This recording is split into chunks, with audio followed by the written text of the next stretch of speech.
nama-nama presiden-presiden itulah yang akan dikenang oleh sejarah sebagaimana selama ini yang terjadi, bahwa tokoh-tokoh dalam sejarah yang dikenal adalah para pemimpinnya, sehingga kita mengenal Presiden Indonesia yang pertama adalah Soekarno, yang kedua Soeharto, yang ketiga Burhanuddin Yusuf Habibie, yang keempat Abdurrahman Wahid, yang kelima Megawati Soekarno Putri, yang keenam Susilo Bambang Yudhoyono, yang ketujuh Joko Widodo, yang kedelapan ini akan dikenang dan seterusnya.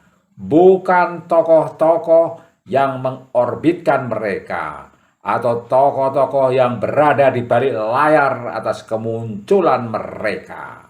Tokoh-tokoh dalam novel atau film Romeo and Juliet hanyalah mereka saja. Romeo dan Juliet serta pihak dari masing-masing, yaitu pihak orang tua mereka yang berseteru satu sama lain secara turun-temurun, yang menyebabkan kisah cinta mereka terhalang untuk dipersatukan. Hingga Romeo dan Juliet harus bunuh diri dengan minum racun atau dengan senjata tajam agar cinta mereka bersatu di alam sesudah kematian.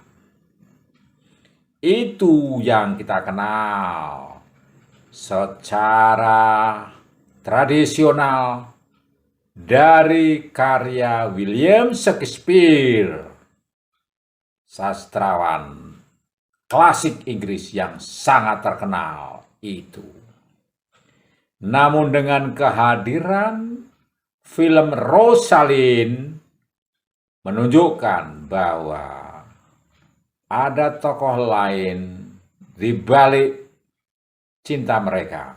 Dan sebetulnya tokoh inilah yang berperan besar agar cinta Romeo dan Juliet itu menjadi abadi di dalam kematian mereka. Dan semua orang mengenalnya demikian. Dengan pemikiran lain atau kenyataan lain yang dibuat oleh sang penulis cerita ini dan sutradara dalam film ini, maka kita tahu ternyata Romeo dan Juliet tidaklah mati secara tragis, tetapi mereka mati itu adalah sebuah kepura-puraan yang diskenario oleh Rosalind dibantu oleh kekasihnya. Namun mereka rela tidak dikenal oleh sejarah di balik cinta Romeo and Juliet itu. Film ini hanyalah sebuah imajinasi, cara berpikir lain, dan ada kemungkinan lain dari sebuah cerita yang sudah dikenal secara umum. Kebenarannya tentu kita tahu bahwa novel Romeo and Juliet yang ditulis oleh William Shakespeare tidaklah seperti yang diimajinasikan di dalam film Rosalind ini. Namun ini memberi kita sebuah alternatif pemikiran bahwa di balik suatu realitas di situ ada berbagai kemungkinan, dan kemungkinan itu tidaklah semuanya terlihat oleh mata. Dan mungkin bahkan ada tokoh-tokoh penting di balik suatu realitas itu. Mereka tidak dikenal, tetapi mereka adalah sesungguhnya the man behind the scene atau di balik panggung, yaitu di balik layar, yang sesungguhnya berperan sentral terhadap kisah-kisah yang legendaris, heroik, dan fenomenal, serta klasik dikenal sepanjang masa. Mari kita bandingkan ketokohan Rosalind ini dengan tokoh-tokoh yang merupakan aktor di balik layar terhadap segala sesuatu yang memunculkan nama para calon kontestan Pilpres 2024.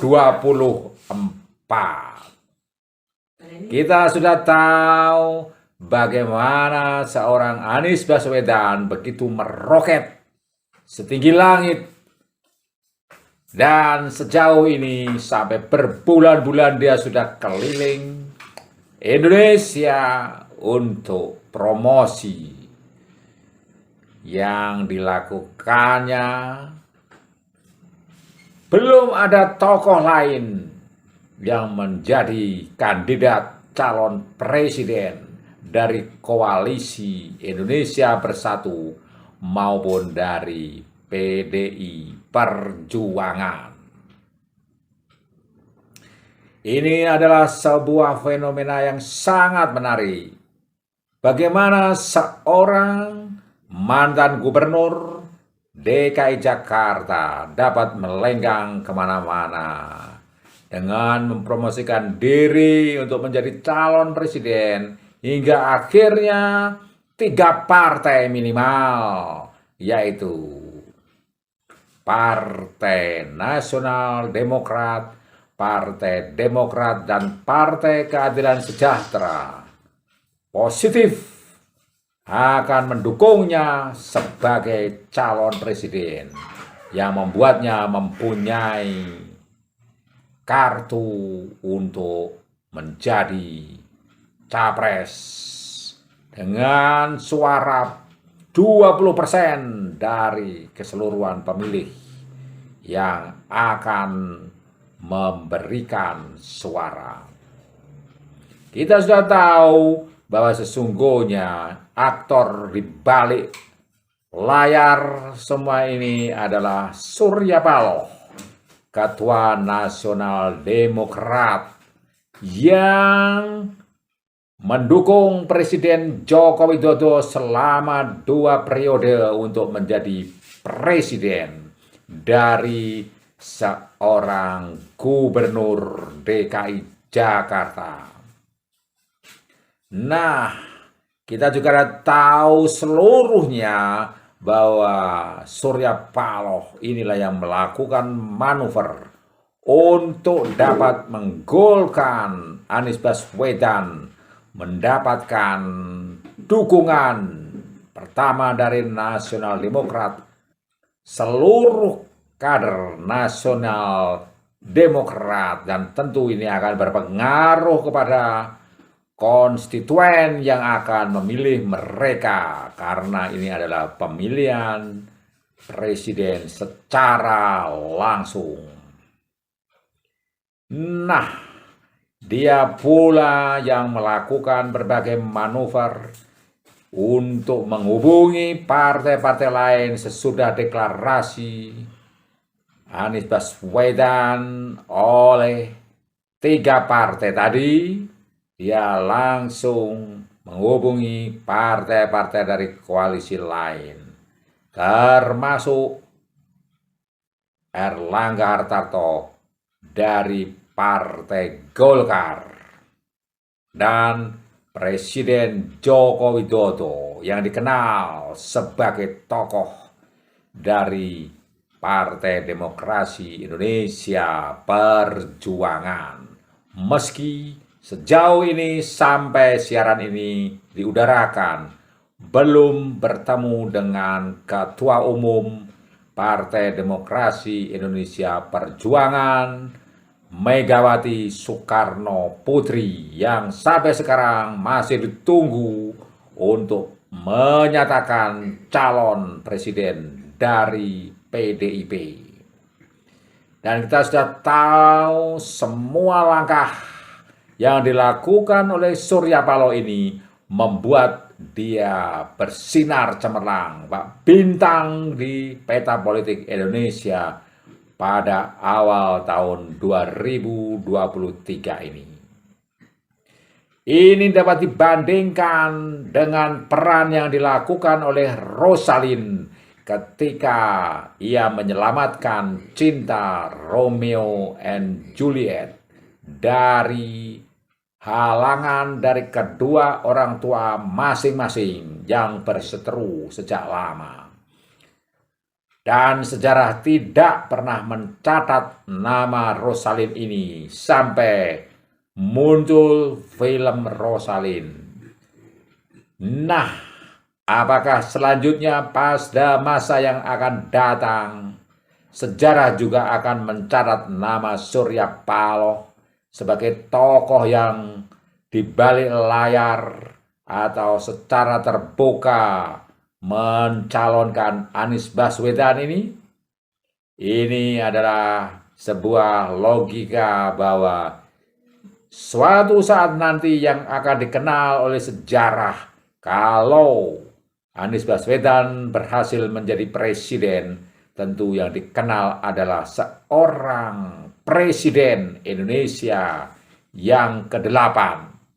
Dan nama-nama presiden-presiden itulah yang akan dikenang oleh sejarah sebagaimana selama ini yang terjadi, bahwa tokoh-tokoh dalam sejarah yang dikenal adalah para pemimpinnya, sehingga kita mengenal presiden Indonesia yang pertama adalah Soekarno, yang kedua Soeharto, yang ketiga Burhanuddin Yusuf Habibie, yang keempat Abdurrahman Wahid, yang kelima Megawati Soekarno Putri, yang keenam Susilo Bambang Yudhoyono, yang ketujuh Joko Widodo, yang kedelapan ini akan dikenang dan seterusnya.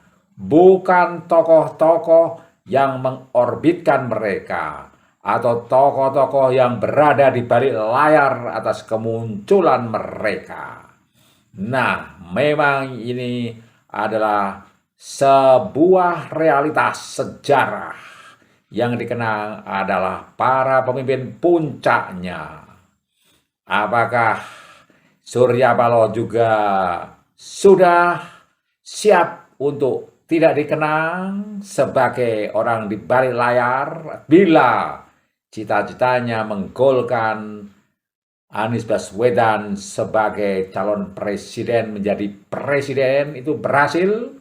Nah, kita hanya dapat melihat nanti bahwa setiap orang pasti mempunyai pertimbangan dan kerelaan serta kelapangan hati masing-masing sesuai dengan kepentingan masing-masing atau sesuai dengan integritas masing-masing.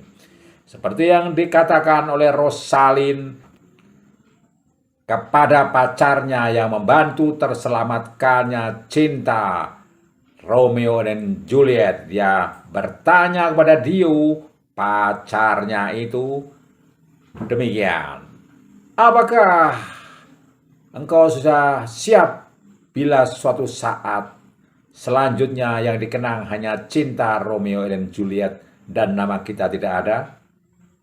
Apa kata Dio menjawab pertanyaan Rosalind itu? Sesudah mereka berhasil menyelamatkan cinta Romeo dan Juliet dengan memberikan kapal kepada Romeo dan Juliet untuk berlayar ke Siprus dan negeri-negeri lain untuk menjauh dari keramaian dari orang tua yang menghalangi mereka. Dio hanya berkata, aku tidak mempedulikannya.